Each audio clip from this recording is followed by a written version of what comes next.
السلام علیکم ورحمۃ اللہ وبرکاتہ نحمد و نصلی علی رسول الکریم اما بعد فاعوذ باللہ من الشیطان الرجیم بسم اللہ الرحمن الرحیم رب اشرح لی صدری ویسر لی امری واحلل عقدۃ من لسانی یفقہوا قولی آمین یا رب العالمین۔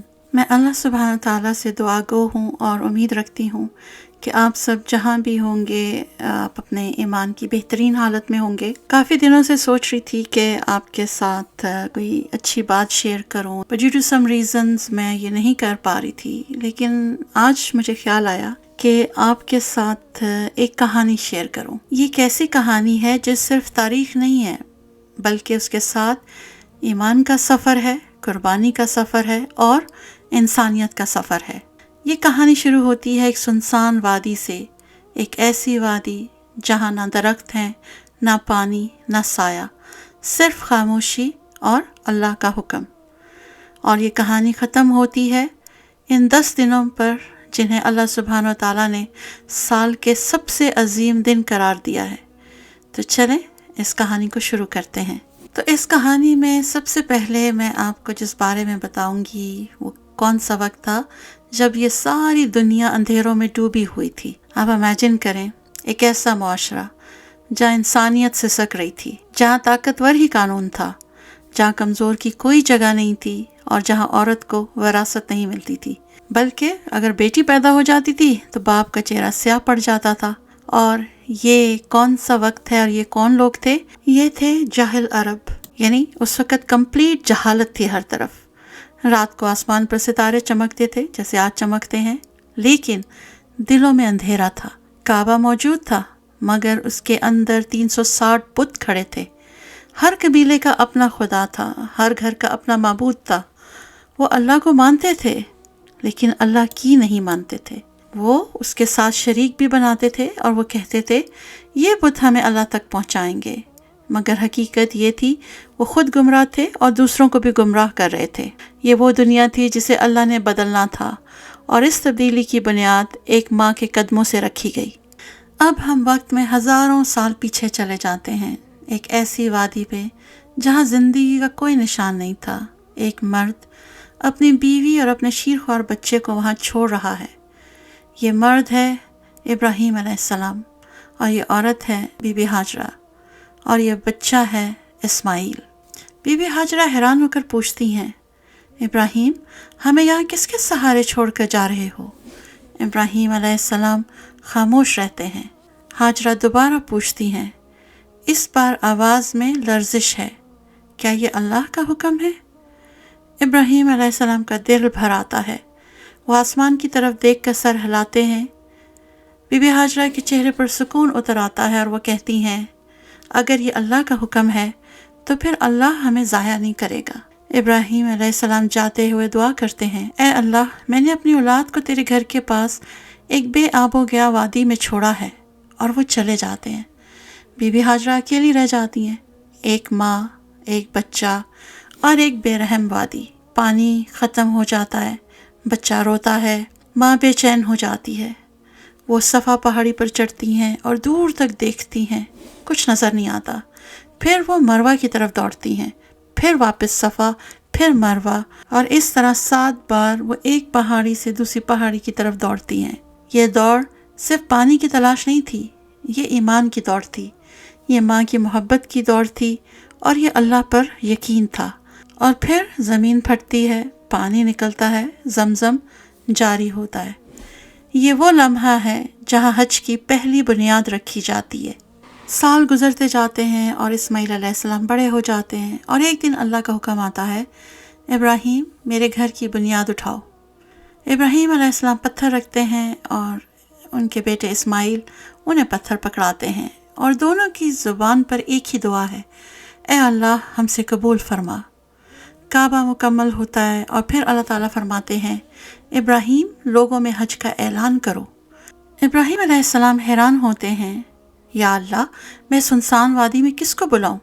اللہ تعالیٰ فرماتے ہیں تم اعلان کرو، پہنچانا میرا کام ہے۔ ابراہیم علیہ السلام پہاڑ پر کھڑے ہوتے ہیں اور پکارتے ہیں، اے لوگو حج کے لیے آؤ، اور اللہ اس آواز کو دنیا کے ہر کونے تک پہنچا دیتا ہے۔ اور ہر روح جو اپنے رب کی محبت سے سرشار ہے وہ لبیک کہہ دیتی ہے اور پھر حج کے لیے کھینچی چلی آتی ہے۔ صدیاں گزرتی ہیں، قومیں بدلتی ہیں اور ابراہیمی حج کی اصل روح کھو جاتی ہے۔ عرب حج تو کرتے تھے مگر کیسے؟ بتوں کے ساتھ طواف کرتے تھے، ننگا طواف کرتے تھے، شرک والا تلبیہ ان کی زبانوں پر ہوتا تھا، عرفات نہیں جاتے تھے اور قربانی بتوں کے نام پر کرتے تھے، اور اگر ان کو سوٹ کرتا تھا تو وہ مہینوں کو آگے پیچھے کر دیتے تھے۔ کعبہ ابراہیم علیہ السلام کا بنایا ہوا اللہ کا گھر تھا، مگر اس کے اندر ابراہیم علیہ السلام کا دین نہیں تھا۔ یہ وہ وقت تھا جب دنیا کو ایک آخری نبی کی ضرورت تھی۔ پھر وہ دن آتا ہے جب مکہ کی گلیوں میں ایک آواز گونجتی ہے، یہ آواز ہے محمد صلی اللہ علیہ وسلم کی، لا الہ الا اللہ۔ اسلام آتا ہے، دل بدلتے ہیں، زندگیاں بدلتی ہیں اور حج بھی بدل جاتا ہے۔ فتح مکہ کے دن نبی پاک صلی اللہ علیہ وسلم کعبہ میں داخل ہوتے ہیں، 360 بت گرتے ہیں اور آپ فرماتے ہیں، حق آ گیا، باطل مٹ گیا۔ حج دوبارہ توحید، پاکیزگی اور اخلاص کی عبادت بن گیا۔ اب یہاں پر کہانی اپنے عروج پر پہنچتی ہے۔ اللہ تعالیٰ قرآن میں قسم کھاتے ہیں وَلَيَالٍ عَشْرٍ۔ نبی صلی اللہ علیہ وسلم فرماتے ہیں اللہ کے نزدیک نیک اعمال ان 10 دنوں میں سب سے زیادہ محبوب ہیں۔ مگر وہ کیوں؟ اس لیے کہ ان دنوں میں حج ہے، عرفہ ہے، قربانی ہے، تکبیر ہے، شکر ہے، صبر ہے، توحید ہے، ابراہیم کی یاد ہے، اسماعیل کی قربانی ہے، ہاجرہ کی دوڑ ہے اور محمد صلی اللہ علیہ وسلم کی سنت ہے۔ یہ 10 دن ایمان کی پوری تاریخ کا خلاصہ ہیں۔ یہاں تک تو میں نے آپ کے ساتھ ایک کہانی شیئر کی، لیکن اب دیکھنا یہ ہے کہ اس کہانی میں ہمارے لیے کیا ہے۔ اوبویسلی ہم صدیوں سال پہلے والا جو دور تھا اس میں تو نہیں رہتے، وقت بدل گیا ہے، لوگوں کی سوچ بدل گئی ہے، تو اب اس میں سے ہم نے اپنے لیے کیا سبق نکالنا ہے۔ تو اس کے لیے سب سے پہلے یہ سمجھنا ضروری ہے کہ اسلامی کیلنڈر اللہ تعالیٰ کا بنایا ہوا نظام ہے۔ اللہ تعالیٰ قرآن میں فرماتے ہیں، بے شک اللہ کے نزدیک مہینوں کی تعداد 12 ہے۔ اللہ کی کتاب میں جس دن اس نے آسمان و زمین پیدا کیے ان میں سے 4 حرمت والے ہیں۔ اب یہ 4 حرمت والے مہینے کون سے ہیں؟ رجب، ذوالقعدہ، ذوالحجہ اینڈ محرم۔ رسول اللہ صلی اللہ علیہ وسلم نے فرمایا، زمانہ گھوم پھر کر اسی حالت پر آ گیا جس پر اللہ نے زمین و آسمان پیدا کیے تھے۔ سال 12 مہینوں کیا ہے؟ ان میں 4 حرمت والے مہینے ہیں، اور صحیح بخاری میں یہ حدیث موجود ہے۔ حرمت والے مہینوں کا مطلب یہ ہے کہ ان میں عبادات کا اجر زیادہ ہوتا ہے، گناہوں کی جو سنگینی ہے وہ زیادہ ہو جاتی ہے، ظلم سے بچنے کی تاکید ہوتی ہے اور اللہ کی طرف رجوع کا خصوصی وقت ہوتا ہے۔ اب یہ جو مہینہ ذوالحجہ، اس کے جو اگر آپ میننگ کی طرف جائیں تو اس کا مطلب ہے حج والا مہینہ، یعنی جس میں حج ادا کیا جاتا ہے، عرفات میں وقوف ہوتا ہے، قربانی دی جاتی ہے، تکبیرات بلند کی جاتی ہیں اور دنیا بھر کے مسلمان اللہ کے گھر کا رخ کرتے ہیں۔ تو بیسیکلی یہ صرف ایک عبادت کا مہینہ نہیں بلکہ امت مسلمہ کے اتحاد کا سب سے بڑا مظہر ہے۔ پھر ایک اور بات بھی ہے کہ اسلام سے پہلے جو عرب تھے نا، وہ بھی ذوالحجہ کی عظمت کو مانتے تھے، اور اس کی اصل بنیاد کیا تھی؟ جو میں نے پہلے آپ کو کہانی سنائی کہ حضرت ابراہیم علیہ السلام کی سنت تھی۔ جب انہوں نے خانہ کعبہ کی تعمیر کی تھی اللہ کے حکم سے، تو اللہ تعالیٰ نے کیا فرمایا تھا کہ لوگوں میں حج کا اعلان کر دو۔ تو یہ سورۃ الحج کی آیت نمبر 27 میں کا ترجمہ ہے، لوگوں میں حج کا اعلان کر دو، وہ تمہارے پاس پیدل اور دبلے اونٹوں پر دور دور سے آئیں گے۔ تو ابراہیم علیہ السلام نے اعلان کیا اور وہ اعلان قیامت تک زندہ رہے گا۔ پھر وقت کے ساتھ عربز میں کیا ہوا؟ شرک پھیل گیا، لوگوں نے بت پرستی شروع کر دی، مگر جو حج کی کچھ رسومات تھیں یا روایات تھیں وہ انہوں نے برقرار رکھی۔ وہ خانہ کعبہ کی زیارت، طواف، قربانی کرتے تھے، لیکن ان میں شرکیہ رسومات شامل ہو گئی تھیں۔ رسول اللہ صلی اللہ علیہ وسلم نے آ کر ان تمام بدعات کو ختم کیا اور حج کو اصل ابراہیمی شکل میں دوبارہ قائم فرمایا۔ اب آگے بڑھتے ہیں۔ اب یہ تو ہو گیا ذوالحجہ کا مہینہ اور اس میں حج ہوتا ہے، لیکن اس کے جو پہلے 10 دن ہیں نا، وہ سال کے سب سے عظیم دن ہیں۔ اکثر مفسرین کہتے ہیں کہ ان 10 راتوں سے مراد ذوالحجہ کے پہلے 10 دن ہیں۔ تو رسول اللہ صلی اللہ علیہ وسلم نے فرمایا، کوئی دن ایسا نہیں جس میں نیک اعمال اللہ کے نزدیک ان 10 دنوں سے زیادہ محبوب ہوں۔ تو صحابہ کرام حیران ہوئے، پوچھا یا رسول اللہ جہاد بھی نہیں؟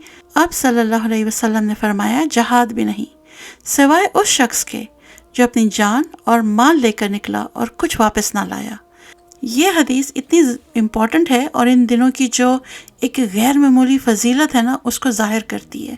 ذی الحجہ کا جو 9واں دن ہے نا وہ یوم عرفہ کہلاتا ہے اور یہ حج کا سب سے اہم دن ہے۔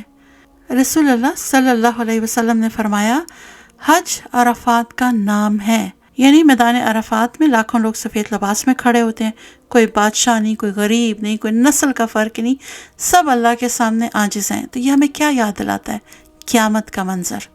اس دن کیا ہوگا کہ کوئی بھی یہ نہیں کہہ سکے گا میں کسی ملک کا بادشاہ ہوں، یا میں کسی خاص نسل سے میرا تعلق ہے، یا میں کسی ایسی جماعت سے تعلق رکھتا ہوں کہ میں سیدھا جنت میں داخل ہو جاؤں گا۔ نہیں، اس دن کوئی ایک دوسرے کے اوپر سبقت نہیں لے جا سکے گا ایکسیپٹ جن کی جو نیکیوں والا پلڑا ہے بھاری ہوگا۔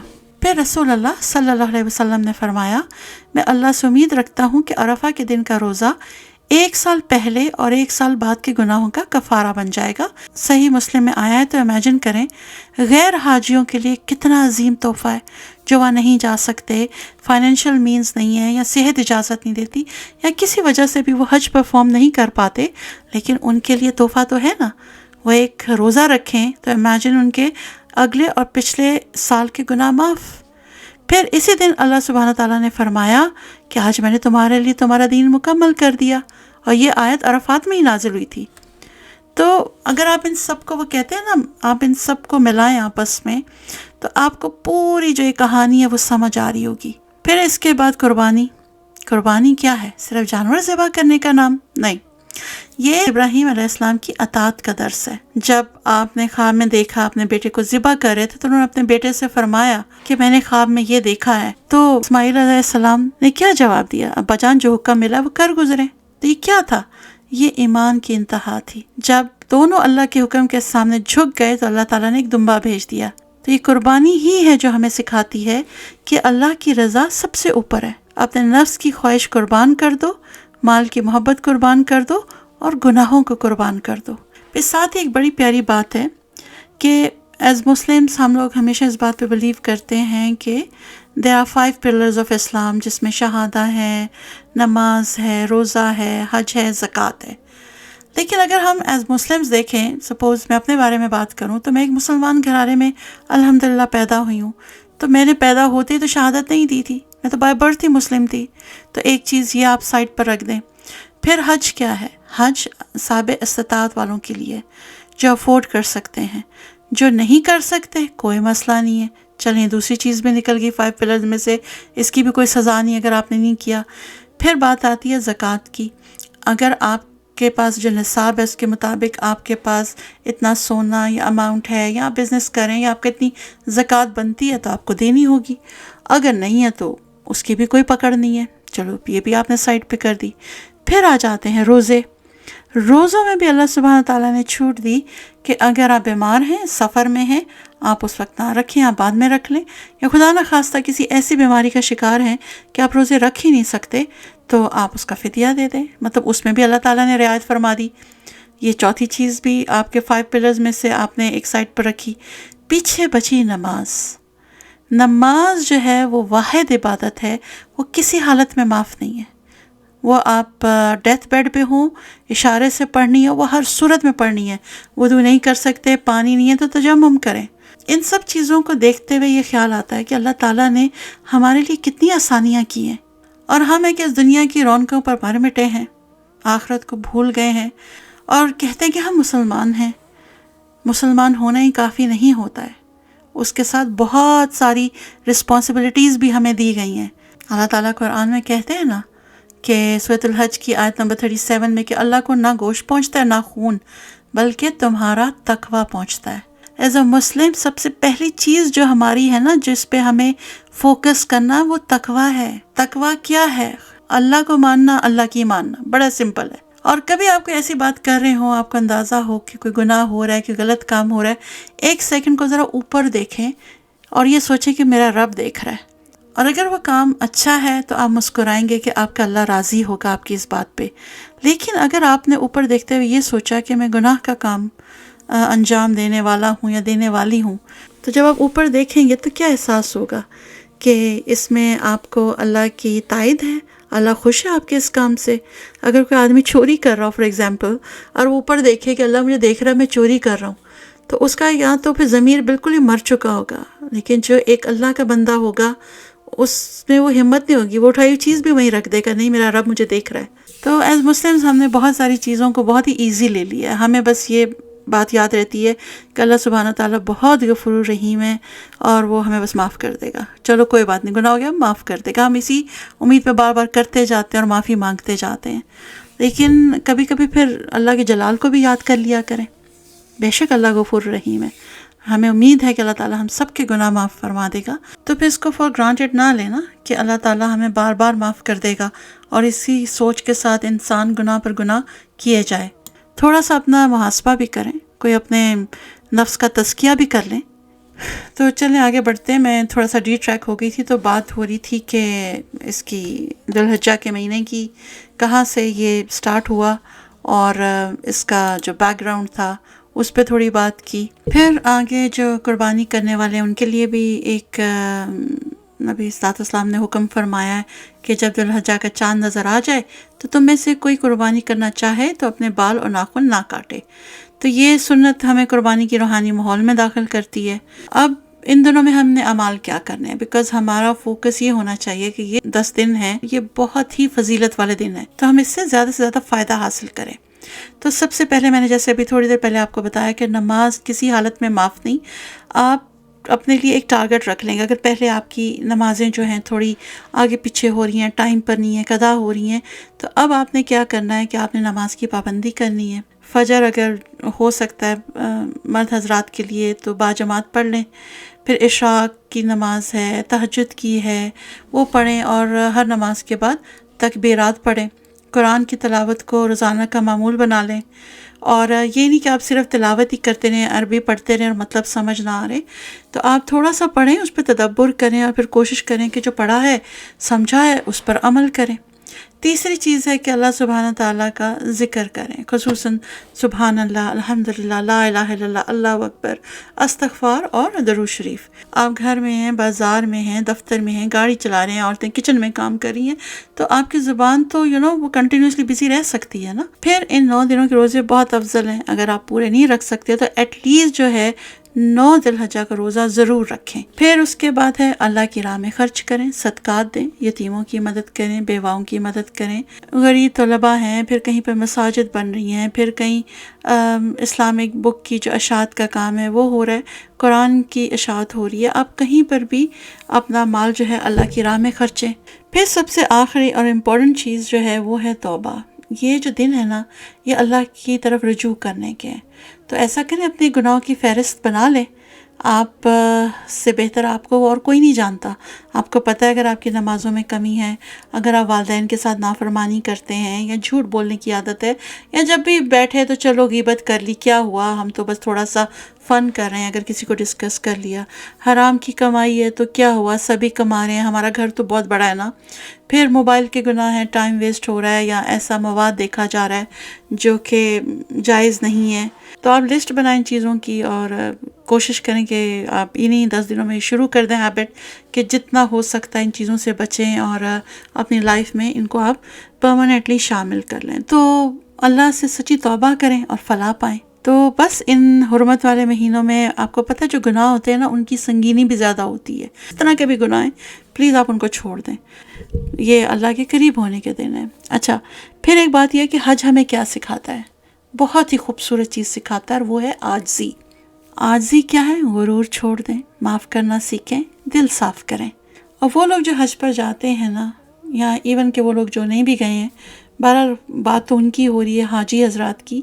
تو جب وہ سفر پر جاتے ہیں نا، تو ان کو یہ بات یاد رکھنی چاہیے کہ یہ سفر نہیں ہے، یہ ایک تربیت ہے. احرام پہنا ہے، کفن جیسا ہے. تو کیا کرنا ہے؟ دنیاوی غرور ختم، سادگی اور آخرت کی یاد، یہ ان کے ساتھ رہنی چاہیے. جب وہ طواف کریں گے نا، تو ان کو یہ یاد رہنا چاہیے کہ اللہ کے گرد زندگی گھومنی چاہیے. ٹھیک ہے؟ پھر جب وہ صفا مروہ پر جائیں گے تو انہیں بی بی حاجہ کی قربانی اور توکل یاد آنا چاہیے. جب وہ عرفات پہ جائیں گے تو انہیں قیامت کی یاد آنی چاہیے. اور جب وہ قربانی دیں گے، اور جب ہم بھی قربانی دیں گے جو حج پر نہیں گئے، تو اس کا مقصد ہے آپ اپنی خواہشات کو ذبح کر دیں. تو آج کے دور میں کیا ہے، آج کا مسلمان دنیا میں کھو گیا ہے، نمازوں سے دور ہو گیا ہے، قرآن سے دور ہو گیا اور گناہوں میں ڈوب گیا ہے. اللہ تعالیٰ نے ہم میں سے جو بھی حیات ہیں، جو ہمارے میں اس وقت نہیں ہیں، اللہ تعالیٰ ان سب کی مغفرت فرمائے، آمین. لیکن اب ہمارے پاس یہ 10 دن ہیں، ذوالحجہ ہمیں واپس بلا رہا ہے اللہ کی طرف، توبہ کی طرف، قربانی کی طرف اور اخلاص کی طرف. تو میرا جو پیغام ہے ینگ جنریشن کے لیے وہ یہ ہے کہ پلیز اپنا جو وقت ہے ابھی ضائع نہ کریں، اسپیشلی یہ جو گیمز کی ایڈکشن ہے اور یہ جو فرینڈ شپس ہیں اور جو کچھ بھی ہے، ابھی پلیز اپنا وقت ضائع نہ کریں. زیادہ سے زیادہ قرآن سے جڑیں، مسجد سے جڑیں، اور بہت امپورٹنٹ ہے اپنے والدین سے جڑیں. آج کی جنریشن میں اور پیرنٹس میں بہت گیپ آ گیا ہے، بہت دوری آ گئی ہے جو میں نے آج سے پہلے کسی جنریشن میں نہ سنی نہ دیکھی. اپنے دین کو سیکھیں اور اس پہ زیادہ سے زیادہ توجہ دیں. اپنی بہنوں کے لیے میرا پیغام ہے کہ گھر میں ذکر کا ماحول بنائیں، بچوں کو تکبیر سکھائیں، قربانی کی حقیقت سمجھائیں انہیں. یہ جو پورا حج ہے کس طرح کرتے ہیں، کیوں کرتے ہیں، بچوں کو بتائیں. فضول رسومات سے بچیں اور جہاں تک ہو سکتا ہے نا سادگی اپنائیں. تو اب کیا ہے جو میں نے بھی آپ سے ایکسپلین کیا، آپ کو میں ایک پراپر پلان دے دیتی ہوں کہ آپ نے نماز پڑھنی ہے. کوشش کریں ایک پارہ قرآن کا پڑھ لیں، آدھا پڑھ لیں، 1/4 پڑھ لیں، لیکن ترجمے کے ساتھ سمجھ کر. استغفار 100 دفعہ کر لیں، درود شریف 100 دفعہ پڑھ لیں، صبح شام کے اذکار کو نہ چھوڑیں، اور کچھ نہ کچھ صدقہ دیتے رہیں. اور پھر والدین سے حسن سلوک کریں، موبائل کم استعمال کریں، اور ہر رات سونے سے پہلے توبہ کر لیں. اور اگر روزے نہیں رکھ سکتے تو پلیز 9 ذوالحجہ کا روزہ ضرور رکھیں، عید کی تکبیرات پڑھیں اور اخلاص کے ساتھ قربانی کریں. کوئی شو آف نہیں ہے، کس کا جانور بڑا ہے، ہم نے گائے کی اور ہم نے اتنے بکرے کیے، نہیں، نو شو آف. اسی سلسلے میں حسن بصری رحمۃ اللہ فرماتے تھے کہ ذوالحجہ کے دن دنیا کے سب سے قیمتی دن ہیں، ان میں ایک سانس بھی ضائع نہ کرو. امام ابن حجر رحمۃ اللہ فرماتے ہیں ان 10 دنوں کی فضیلت کی وجہ یہ ہے کہ ان میں تمام بنیادی عبادات جمع ہو جاتی ہیں. آپ نے نوٹس کیا، نماز بھی ہو رہی ہے، حج بھی ہو رہا ہے، روزہ بھی ہو رہا ہے، آپ صدقہ بھی کر رہے ہیں. تو isn't it beautiful کہ ان 10 دنوں میں آپ ہر چیز کو ایک ساتھ لے کر چل رہے ہیں. تو میری آپ سے آخری جو ریکویسٹ ہی آپ کہہ لیں وہ یہ ہے کہ دیکھیں، ہمیں نہیں پتا کہ یہ ہماری زندگی کا آخری ذوالحجہ ہو، کیا پتہ اگلے سال ہم میں سے کوئی زندہ ہو کوئی نہ ہو. تو لہٰذا اس وقت کو ضائع نہ کریں، اللہ سے تعلق مضبوط کریں، دل صاف کریں، حقوق ادا کریں، نمازیں ٹھیک کریں، قرآن سے جڑ جائیں، اور اللہ سے دعا کریں کہ یا اللہ ہمیں ان مبارک دنوں کی قدر نصیب فرما. تو میں اس دعا پر اختتام کرتی ہوں آج کے اس پیغام کا کہ یا اللہ یا رحمان یا رحیم یا ذوالجلال والاکرام، ہم تیرے عاجز گناہ گار اور خطا کار بندے بندیاں ہیں، تیرے رحم و کرم کے طلبگار بن کر تیرے حضور ہاتھ پھیلائے بیٹھے ہیں. اے باری تعالیٰ، ہم اعتراف کرتے ہیں کہ ہمارے گناہ بہت زیادہ ہیں، ہماری سستیاں اور غفلتیں بہت بڑی ہیں، لیکن تیری رحمت تیرے غضب پر حاوی ہے اور تیری مغفرت ہمارے گناہوں سے کہیں زیادہ وسیع ہے. اے اللہ، تو نے ہماری زندگی میں ایک بار پھر ذوالحجہ کے مبارک اور عظمت والے دن نصیب فرمائے. تیرے اس عظیم احسان پر ہم تیرا شکر ادا کرتے ہیں. الہی، ہمیں ان 10 دنوں کی حقیقی قدر کرنے کی توفیق عطا فرما. ان مبارک گھڑیوں میں ہمیں کثرت سے تیرا ذکر کرنے، تکبیر و تحلیل بلند کرنے، توبہ استغفار کرنے اور کثرت سے نیک اعمال کرنے کی ہمت اور تندرستی عطا فرما. اے پروردگار عالم، ہمارے جو بہن بھائی ان 10 دنوں میں روزے رکھیں گے تو ان کے روزوں کو قبول فرما. جو تیرے گھر بیت اللہ کی زیارت کے لیے حاضر ہوئے ہیں، ان کے حج کو حج مبرور بنا، ان کی عبادتوں کو قبول فرما، ان کے تمام گناہوں کو معاف فرما، اور ہم سب کو بھی بار بار اپنے گھر کی بعد اب حاضری اور پیارے نبی صلی اللہ علیہ وسلم کے روزے اطہر کا دیدار عطا فرما. یا اللہ، جو صاحب استطاعت لوگ ان دنوں میں قربانی کا ارادہ رکھتے ہیں ان کی قربانیوں کو، ان کے اخلاص کو اپنی بارگاہ میں قبول فرما۔ سیدنا ابراہیم علیہ السلام اور سیدنا اسماعیل علیہ السلام کے اس جذبہ اصرار و اطاعت کو ہمارے دلوں میں بھی زندہ فرما۔ ہماری قربانیوں کو محض ایک رسم نہ بننے دینا، بلکہ اسے ہمارے تقوی اور قبولیت کا ذریعہ بنا دینا۔ اور جو ہمارے بھائی بہن استطاعت نہ ہونے کی وجہ سے قربانی نہیں کر پا رہے، یا اللہ اپنے غیب کے خزانوں سے ان کے لیے رزق حلال کے اسباب پیدا فرما، تاکہ وہ بھی آئندہ سال اس سعادت کو پا سکیں۔ اے اللہ، ان مبارک دنوں میں ہمارے گناہوں کی وجہ سے ہم نے اپنی رحمت سے محروم نہ کرنا۔ ہمارے صغیرہ اور کبیرہ، جانے اور انجانے میں کیے گئے تمام گناہوں کو معاف فرما دے۔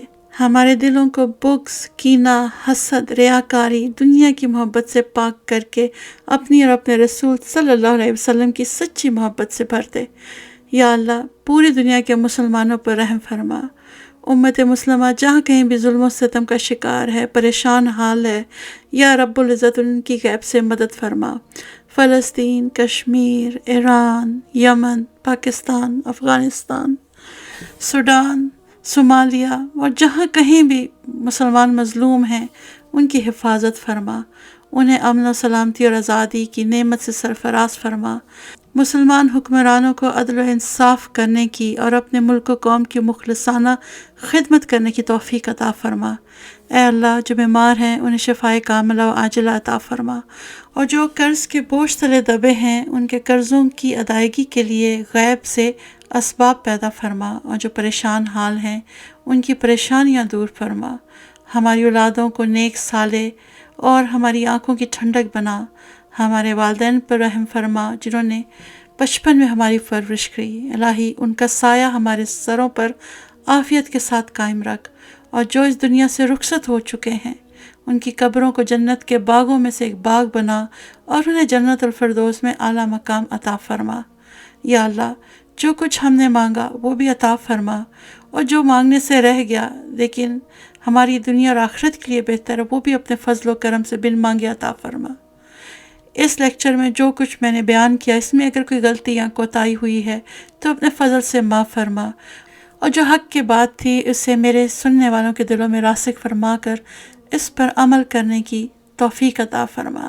آمین۔ ربنا تقبل منا انك انت السميع العليم وتب علينا انك انت التواب الرحيم وصلى الله تعالى على خيره خلقه محمد وعلى آله واصحابه اجمعين برحمتك يا ارحم الراحمين آمين يا رب العالمين وآخر دعوانا ان الحمد لله رب العالمين۔ السلام علیکم ورحمۃ اللہ وبرکاتہ۔